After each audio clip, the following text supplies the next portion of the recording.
அன்பார்ந்தவர்களே, இறையடியார் வீரமாமுனிவர் இன்று நமக்கு பழைய ஏற்பாட்டிலிருந்து ஒரு அருமையான நிகழ்ச்சியை சிந்தனைக்கு தருகின்றார். மிக அருமையான வகையிலே அதை அவர் அமைத்திருப்பதை நாம் பார்க்கும் பொழுது மிகவும் மகிழ்ச்சியாகவும் பெருமையாகவும் இருக்கிறது. சோசுவன் வெற்றி படலத்திலே இந்த செய்யுளை நாம் பார்க்கிறோம்.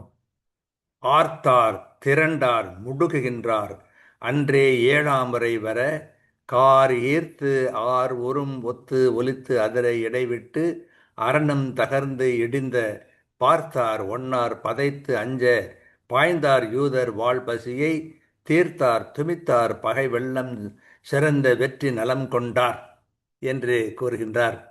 இதனுடைய பொருள், யூதர் முழங்கி திரண்டு முடுகுகின்றவராய் அன்று 7ஆம் முறை நகரை சூழ்ந்து வரவே கருமேகத்தை இழுத்து எரிந்து தன்மையாய் முழங்கும் இடிபோல் ஒலித்து அதிர்ந்து அம்மதில் இடைவிட்டு உடைந்து இடிந்து விழுந்தது.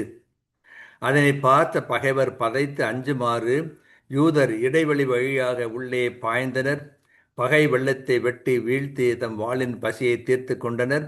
சிறந்த வெற்றியாகிய நலத்தை அடைந்தனர். சுருக்கமாக தெளிவாக சொல்வதென்றால், யூதர்கள் பெரும் முழக்கமிட்டனர். 7வது முறை மதிலை சுற்றி வந்தனர். அப்போது இடி முழக்கம் போல ஒலி எழுந்தது.